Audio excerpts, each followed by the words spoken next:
back. It's Bob and it's Ramon. Hey, how you doing? So this is really great, isn't it? Well, this is the last video we're doing at this wonderful man David's house. Yeah, David, we've pillaged his collection, his fantastic collection. Incredible He's got more, but we've confined it to the ES and EB2. Yeah, incredible. And the song we started off there, Bob, what was its name? It was The House of the Rising Sun. And it's a song that you're allowed, and if you go into a guitar shop, you have to play that song, don't you? Well, and you get a free pack of strings. Well. Yeah, that one as well. But I know that, guys, if this is a true story, not that one. But if you go into a guitar shop and you play House of the Rising Sun, I promise you will get a free pack of string from the guitar shop owner. That's true, isn't it? It may well be in your mind. I've never had that good fortune. Well, try it. Maybe you need to play it. They charge me pounds and pounds for my strings. Maybe you need to play it, just work on it a bit. But they know I'm the kind of guy, I'm going to give you an intro to the bass. They know I'm the kind of guy who goes home and boils his strings regularly. Okay. Right. As do many bass players. They do, yeah. That's a segue. Unless you're a fan of James Jameson. But anyway, I digress. Look, that song, basically, the reason we started that song is really, the reason is because Chas Chandler played one of these basses in the Animals. In the Animals, with the amazing Eric Burdon and the great Alan Price on the keyboards. We had David, actually, who owns these instruments, actually on the keyboards, playing Hammond. But so Chas Chandler, and did you know, I'm going to tell you an interesting fact that David actually told me when we were speaking earlier, that Noel Redding, when he joined the Jimi Hendrix Experience, he didn't actually have a bass because he was a guitar player. He was. If you listen to his bass playing, it kind of sounds like a guitar player playing bass sometimes. But anyway. It does. He didn't. So Chas Chandler lent him, guess what bass? One of these. A Gibson EB2. To play on the first recordings of the Jimi Hendrix Experience before Noel bought his Fender bass, his Fender Jazz bass. So that's what you're hearing on the early releases. The earliest release of Jimi Hendrix Experience, you're hearing one of these. Now, when's that from? That little chap. Well, it looks early. It looks early 60s to me. Well, this bass is actually from 1964. 1964. Okay. Let that sink in. Yeah. It has sunk in. That was when you had your 1964 was when you bought your first house, had your first wife. Yeah. Not quite. Nice try. So. Now, what I need to know, this guitar had several evolutions. I've got a feeling that the very early ones of this guitar, from the maybe late 50s, early 60s, didn't they have through tuners? They didn't have these later back wing tuner things. I think these came in early 60s. Yeah. Is that right? I'm sure I've seen them with like no tuning pegs sticking out the side, a bit like banjo tuners. Oh yeah. I think you're right. Yeah. Great big round neck. That's true. Huge humbucking pickup in the neck, which position. is very powerful. Very powerful. Very powerful. These are known as mudbuckers because they sound like that. Now, and then you've got this button. Tell me what this is, Bob. Tell me what this switch is. I don't know if you can see this, guys. This is a switch that takes the guitar from not very easy to use to very difficult to use, because it basically, you pop it in, or does it flip or press? It presses. Apparently this was from a lampshade. It's an electric lamp switch. Yeah. Cheap. And that basically, it puts a capacitor in the circuit and it makes the guitar even muddier. And then takes all the bass out, doesn't it? No, it takes all the top off. Oh, so it's literally. And the reason was it because of the amps were so bad back in the day? I think the fashion in those days. Remember, you're coming out of double basses. Mm-hmm. Fender had rewritten the thing. People did not call it the electric bass; they called it the Fender bass. Who was the first electric bass player? I don't know. I'm going to tell you guys. 50s. It was Monk Montgomery. Was he part of a wrecking crew or something like that? Or? No, he was Wes Montgomery's brother. Ah. Because Wes had two brothers. One played, as far as I know, one played piano and one played bass. Okay.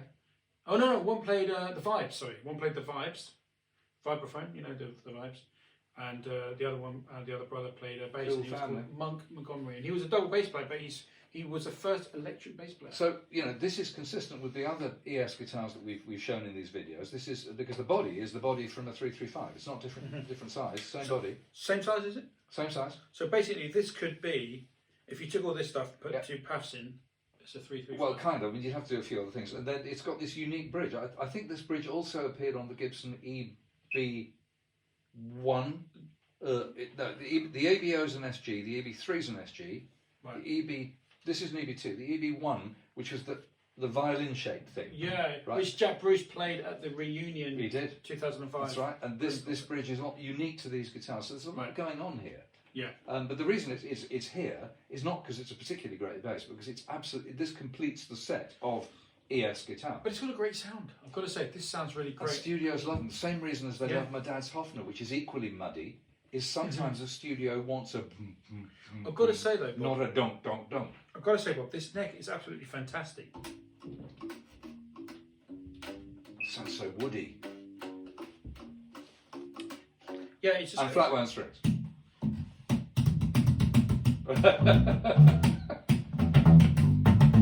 Has it ever been played like that? Okay, anyway, but yeah. So this is very, very interesting. But this has got flats on it, hasn't it? So yeah, a la Paul so McCartney. it's going to be very dunky as well. Yeah. So anyway, that's your EB2 Oh, also reflector knobs. reflector knobs, which came in 60. Yeah, 60. Yeah. Right. Yeah. And what about this? Look at this nice finish. This beautiful Walnut brown. finish on the back, lovely shape, Very lovely neck. nice. Very nice. You know, so that's that. And then we've got the companion guitar, which is an early. This is about 62 or 63. It's one of the early block neck ES330 TDCs. So T for thin line, D for double pickups, C for cherry. And it all looks pretty straight to me. It's got a kind of lovely colour, little bit of finish checking and wear. And as you know, I love 330s. Now the 330 is a unique guitar in this collection because the 330 is semi-acoustic. It's hollow. Hollow, yeah. Hollow. Yeah. So the good news is it's great for noodling in front of the television. The bad news is it's really hard to gig because they tend to feed back. But this has got a pretty typical 62-ish, 63 profile neck. So the necks had been thinner, they're coming fatter again. And the only point of note here is that this has had Grover tuners put on it aftermarket because they should be cheap strip Clusons with white buttons. But apart from that, this is all there. And these So two. I'm guessing this is obviously not hollow. This is like a 335. You know, this is. You can hear. Yeah, it's like a 330. Yeah, It's well, got a sound this- going down. Yeah, that's hollow. This is hollow. Yeah. So that's. And also, you know, just talking about the actual, because this is something this is something Bob missed out on the first video we made coming back. He actually missed a detail, which, you know, I'm surprised that he missed this detail. But did you know, Bob, that on the 59 335s, the top was sometimes thinner? The top was thinner. Yeah. So. Well, yeah, we both know that now, but we didn't know it when we came here, did just we? a detail I think you missed out there. No, Bob. you're right. The top for the 58s and 59s was thinner. There were less plies in Right. the laminate. Oh, was it really? That's why they were Okay. thinner. Yeah. Right. And that makes them slightly livelier, like the one I was playing was slightly livelier, brighter. So your 59 at home has a thinner top. No, thicker. I don't know for sure, but Right. on the basis of listening to the one we played earlier and that one, I would say mine is probably a 4 or 5 ply top. Right. Okay. It's slightly Because I think Jimmy less D. lively. It's interesting. Jimmy D'Acquisto, the great famed protege of D'Angelico. D'Angelico, yeah. I think he always did a 5 ply Did he? laminate. Did he? That's he's so I'm guessing. I mean, in previous videos, we've discussed the fact that the difference between a Gibson ES175 and a Gibson L4, they look identical. Okay, the L4s originally were acoustic. Yeah. But you could get them with pickups. With the solid top. But the L4 is a carved top. Ah.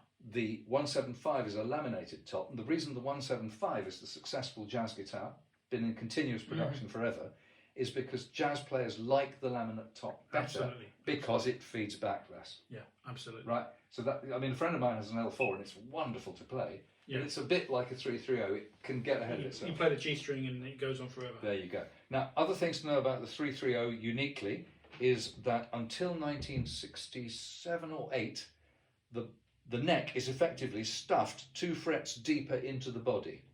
Right? It's shorter. The whole guitar is shorter. And in about 67, 68, they basically configured it the same as a 335. And so you get, instead of the neck joining the body at the 16th, it joins at the 18th. So you get about another inch of length on the guitar. You know, another company that did that was Guild with the Starfires. Did they do the same thing? I think they shifted, the neck as well. I never knew that about Yeah, Guild. I'm pretty sure We should they ask did. our friend who's been on the videos, Tim Yeah, Peltz. He'd Tim know. Peltz, yeah.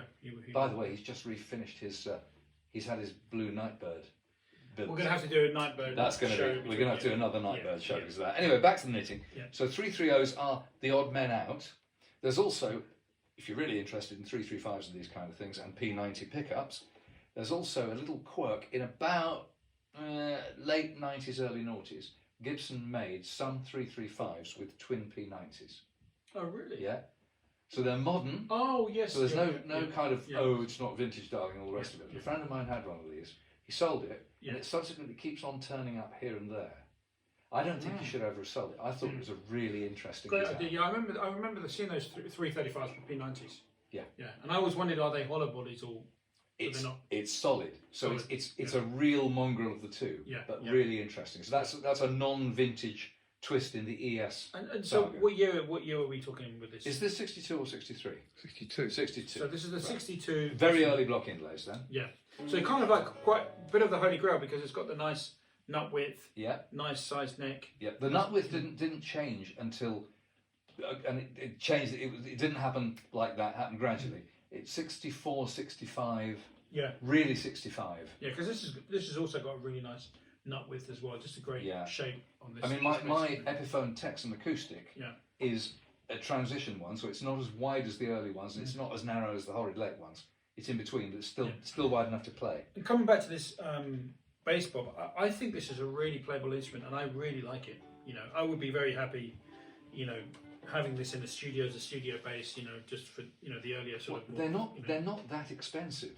Right. And also, to make it easier too, remember by the time that was made, early 60s, Gibson had bought Epiphones. So Epiphones are now being made on the same benches by the same people as Gibsons. Right. So for example, my Epiphone 230T, Yeah. some would call it an early Casino. Yeah. It's a 330. Casinos are 330s, right?